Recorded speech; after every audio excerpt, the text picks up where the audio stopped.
We only value a pretty face in a small ways. Like if you don't have a dumpy in the back, if your lace is not snatched to the gods, if you don't have the bright under eye beat 24/7, like you are not going to be considered. It's about getting to a point where you can match, if not one up, someone that you feel like is doing better than you. These are the types of things that we're promoting. These are the types of things that we are saying, that we are singing proudly. And it's almost without any shame and without any regard. Hey, what's up you guys? It's Cam. Welcome back to my channel.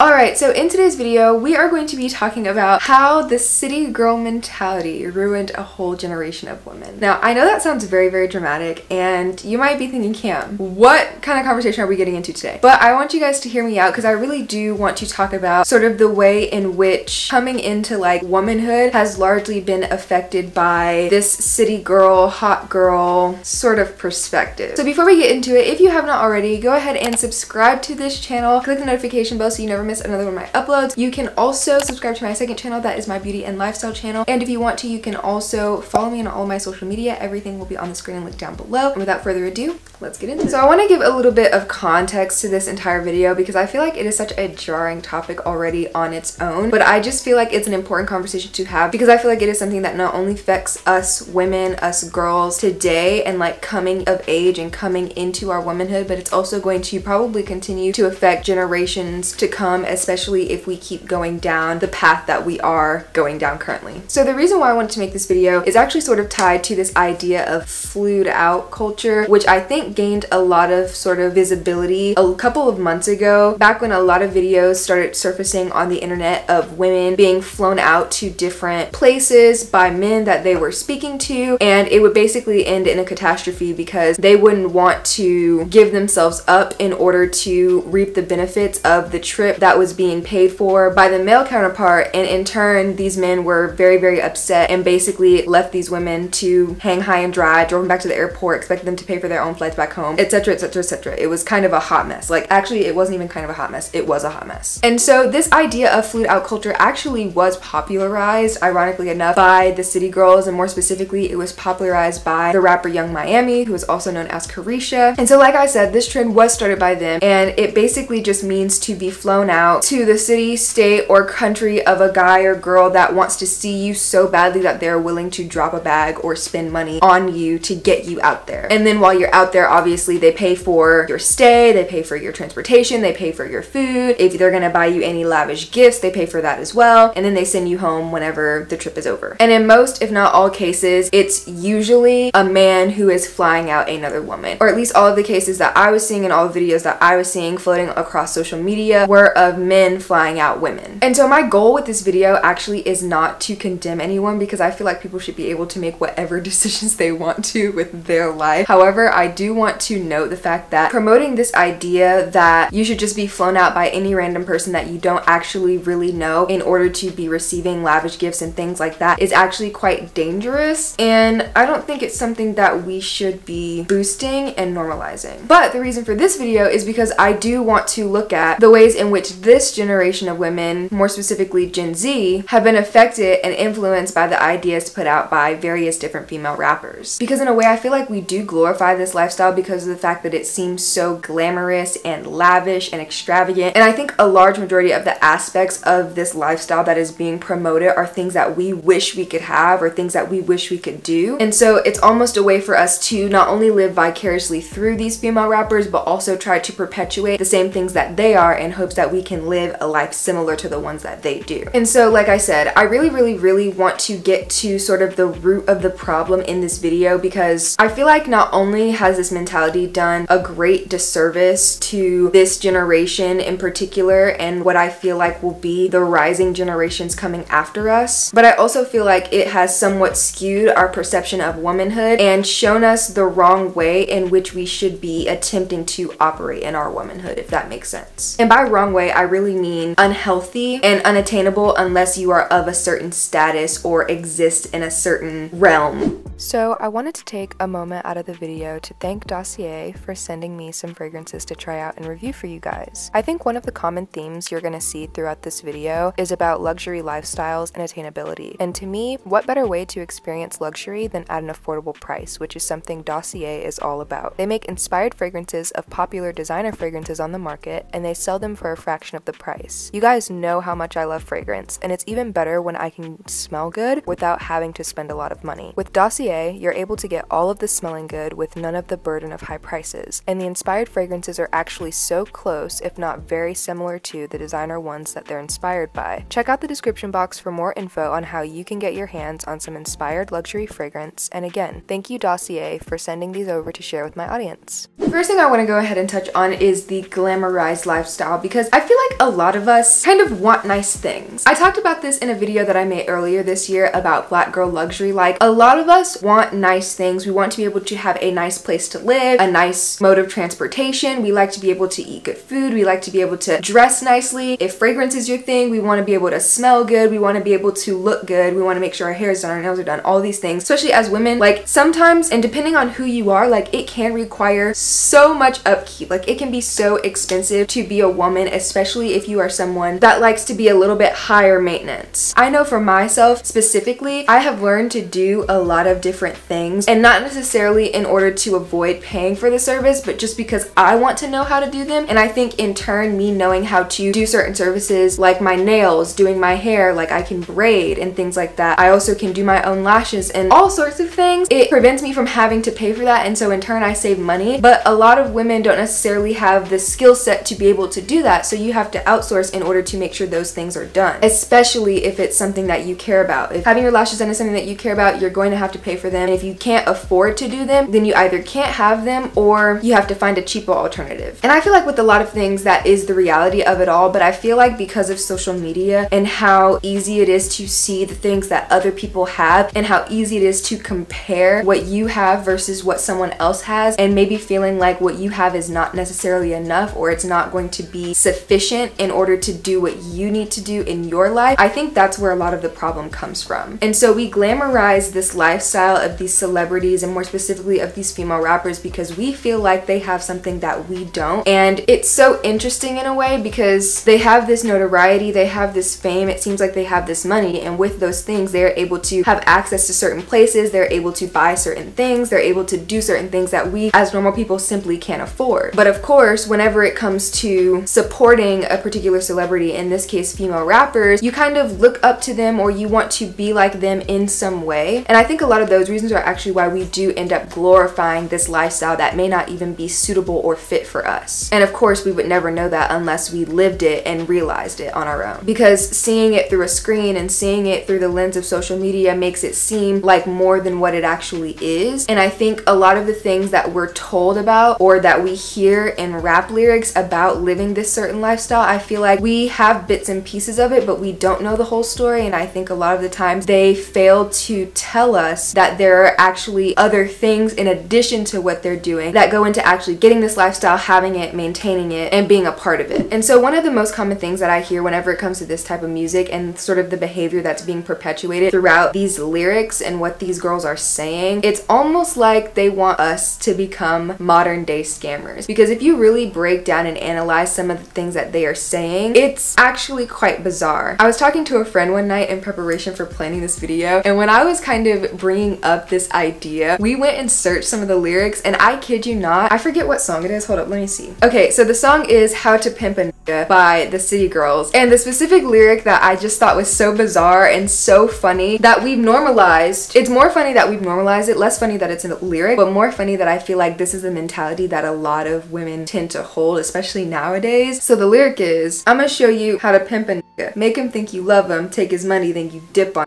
this. Girl, what do you mean? I feel like not only is that promoting some really like toxic behavior, but I also just think that in general, the city girls tend to have this trend with their music where they're talking about how you can secure a bag from a man by doing the bare minimum. But I feel like what they're not actually telling you is that the bare minimum involves sleeping with him. Like they tell you if you make him fall in love with you, then he'll automatically want to fly you out, buy you nice gifts, and you can secure a bag from him. But I feel like what they're failing to say in addition to that is the price that you have to pay in order to make him fall in love with you. And in most cases, doing that means sleeping with him. And so in a way, I feel like it's almost glorified prostitution, because if we look up the definition of that, it basically means to offer sexual activity in exchange for payment. And that's exactly what you're doing if you're trying to bag him. You're selling your body in order for him to buy you that Birkin, or to fly you out to Dubai, or to treat you to a seafood boil, which is ridiculous if you ask me, because I'm worth more than a seafood boil. But these are the types of things that we're promoting. These are the types of things that we are saying, that we are singing proudly. And it's almost without any shame and without any regard, especially considering how detrimental this can be, not only for your health, but your mental health, and even the trajectory of your whole entire life. And so that brings me to my next point, where I basically want to talk about materialism and our obsession with the way that we look. I think in recent years, we definitely have started to value things over people. And not only have we started to value things over people, but I feel like we've started to value things over pretty much everything. Now, I feel like especially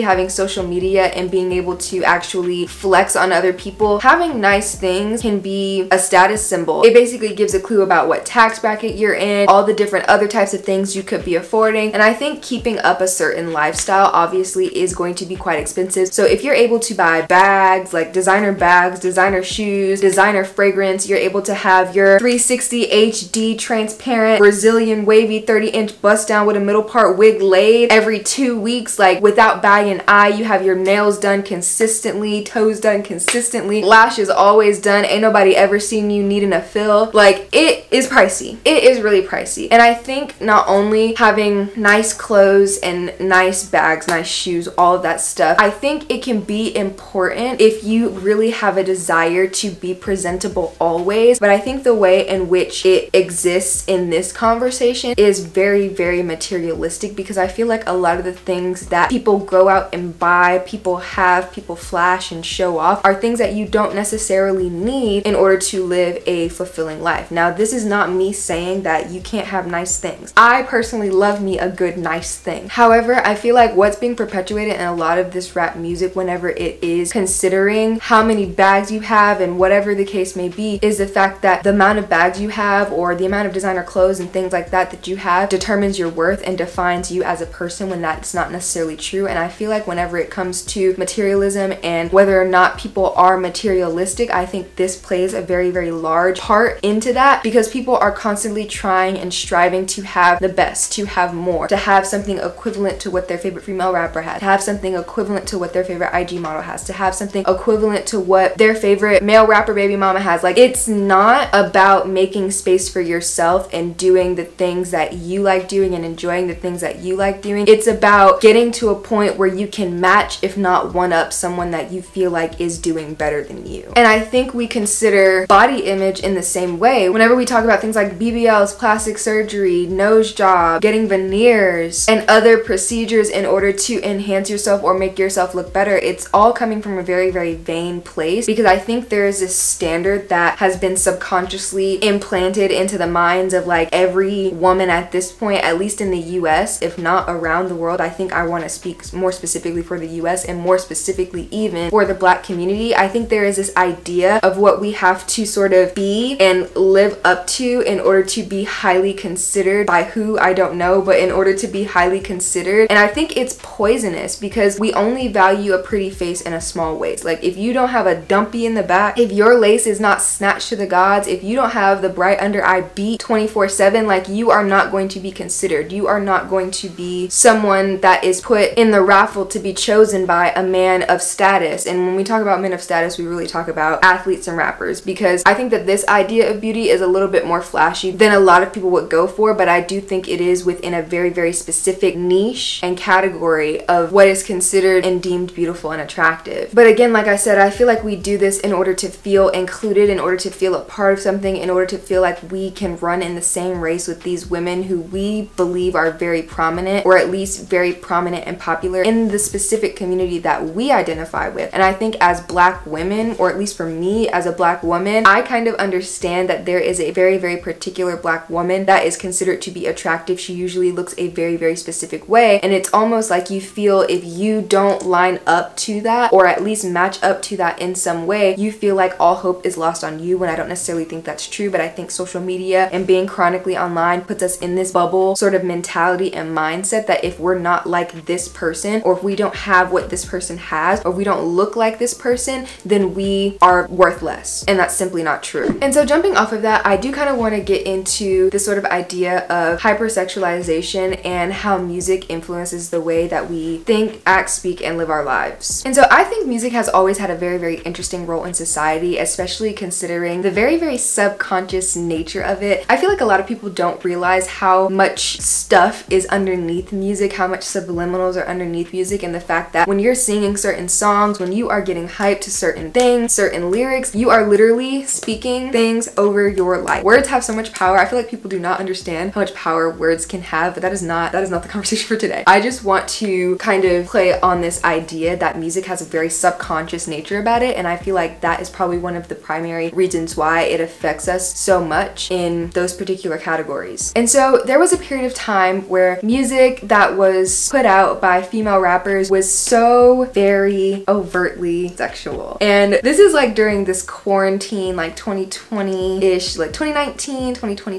2021-ish times. I feel like it's a little bit better now. Like it isn't so like crazy, but I do think it still exists. It's just not as out there, and it's not so back to back to back to back to back. And I think when considering the type of music that has been put out in the past few years, it is so different than I think music has been, especially if you're considering things from the 90s, the 80s, the 70s, and stuff like that. I just think it's way more common today to hear female rappers talk about their WAP or how wide they can bust it open for a Birkin, especially with how explicit it is. Like, they leave nothing up to the imagination. They're going to tell you every word in the book. They're going to tell you exactly what they doing, how they doing it, and it's actually quite insane to listen to. And then I think even when you consider it being played on something like the radio or the television, if every other word has to be censored, I feel like that is a problem inherently with the song and not necessarily for any other reason. And so there is generally no censorship whatsoever, and I think this is a very, very big shift from what I think female rap used to be, because I feel like before, female rappers were a lot more discreet, a little bit more metaphorical, methodical in the way in which they were presenting certain ideas. I think they alluded to it without actually saying what it is, but it's like, if you know, you know. It's grown folks' business. But I feel like now it's a lot more acceptable and commonplace to discuss and talk about what goes down in the bedroom, and to do so freely and publicly, because literally no one bats an eye about it. And so I think this directly plays into the hypersexualization of women, and especially female rappers, which I feel like they're doing it to themselves because they have a say-so in what sort of music that they make and that they put out, and this is what they choose to do. So in a way, they are hypersexualizing themselves, but by doing that, they're promoting an idea of hypersexuality for other people to hypersexualize them as well. And again, like I said, it was very, very popular back in the quarantine times, and of course, it has died down a little bit, but it's not completely gone. Definitely not completely gone. And while I do think that female rappers get a lot,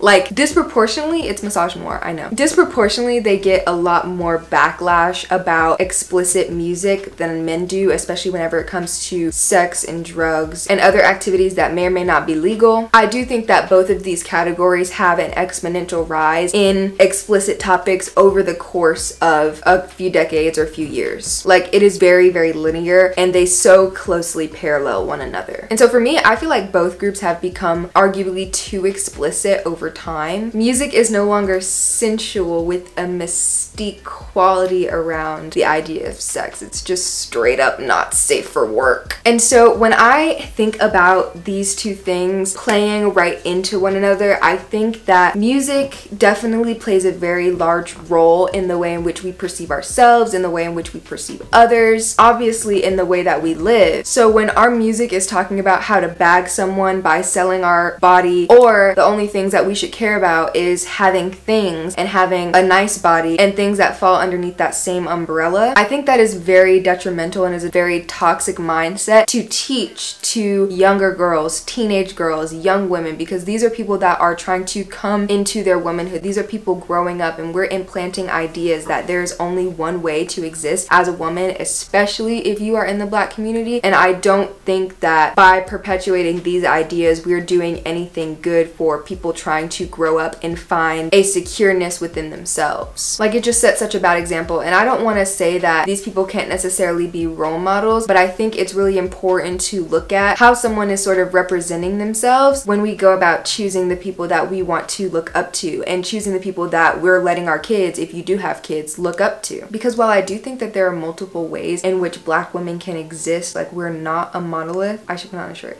We are not a monolith. We never have been. We never will be. I think that the ideas promoted by the certain music kind of almost makes it feel like you have to act a certain way to be accepted as a Black girl, and if you don't act this way or talk this way or have these things, then you got to be whitewashed or something. Like, it don't add up. And I think that's equally as harmful, even without considering all of the other negative ideas that this sort of music can portray. And so finally, I kind of want to touch on the hood rich aesthetic, because I feel like this plays largely, very, very largely into this conversation, because I think this is what a lot of female rappers represent, especially nowadays. And like I was saying before, I feel like whenever it comes to the hood rich aesthetic, it sort of stuffs Black women into this box, because I think a lot of it is based off of stereotypes. And of course, stereotypes usually have some sort of truth to them. It's just that these truths are magnified and over exaggerated in order to make a statement about a specific group. And so I think the hood rich aesthetic is so largely tied to the Black community, because it is something that is so deep rooted within our culture. And I'm not necessarily going to say it's bad, because I think a lot of the things that are popular today, especially on social media, especially in society, come from this sort of hood rich aesthetic and this idea of Black people existing in a certain way and existing in a certain space. And I think without the hood rich aesthetic, we would not have so many other aesthetics that are so popular and common today, and things that people actually really enjoy and really love. And I think because we pull so much inspiration from this on a daily basis, whether you are Black or not, I think it's important to acknowledge the sort of role that the hood rich aesthetic plays onto society at large, and especially to the Black community. And I think for little Black girls in general, it is so hard to find people to look up to that are in places of fame or that have specific notoriety, because I think in general the industry does not necessarily favor Black women, and if it is going to favor Black women, they're usually going to be within a certain category. R&B, rap, usually if it's pop, there's maybe one or two, but it's not that many. And so when we only have certain things that we can see ourselves in, we're automatically going to identify with those things, because obviously people that have notoriety, people that are popular, we want to be able to see a piece of ourselves in them and a piece of them in us. And what better way to do that than with someone that looks like you? And so the way that I think hood rich aesthetic sort of differentiates itself from the quiet luxury idea is that it's very, very loud. And I think it's unapologetically loud, and that is totally on purpose. Obviously, whenever it comes to this aesthetic, you're going to see logos everywhere. You're going to see things that are very flashy, very showy. It's almost like flex culture, but I feel like it's not necessarily flexing. It just innately is the way that it is. And whenever I think about the hood rich aesthetic, it is very, very Black in my head. Like, I can't equate it to anything other than Blackness, because I feel like it is so rooted in our culture that that particular aspect cannot be removed from it. And if it were, I feel like it could no longer even be considered hood rich aesthetic. And I think it's something that a lot of people would consider tacky, but I feel like that's a very ignorant thought process, especially if you don't understand why it is the way that it is in the first place. Because I think whenever you're considering this idea that people have come out of poverty and have made it big, I feel like the general consensus is that if I have it, I'm going to flaunt it because I worked hard for it and I earned it. And I feel like it's almost a very, very blatant display of the hard work and effort that you have put into making something out of your life and kind of breaking this sort of generational curse. And by that, I mean making out of the hood and making it big, getting famous, getting rich, and things like that. Like, it gives very bad and bougie vibes. And even though it is considered very ghetto fabulous, I still do think it is a very, very important aspect of the Black community. And I feel like we can have the hood rich aesthetic without promoting the toxic ideas of materialism, glorified prostitution, one body type being the right body type, and a glamorized and glorified lifestyle. Alright, so now that we have talked about all of those things, I kind of want to leave you guys with a couple of questions, because I think it is so important to kind of have a jumping off point whenever you're wanting to talk about a specific topic. And so in this case of the city girl mentality ruining a whole generation of women, I feel like the reason why is because it's made everything about looks, body type, and other materialistic things. And so I have two questions that I want to ask you guys. And the first one is, are we more concerned with being a city girl, a hottie, a baddie, whatever you want to call it, than we are with being well-rounded women? And the second question is, how does your face, body, and expensive things that you have translate into the type of person you'll be and whether that is good or not? And so yeah, that is it for this video. I really hope you guys enjoyed it. If you did, make sure you go ahead and give it a thumbs up, and if you made it to the end of the video, go ahead and comment this emoji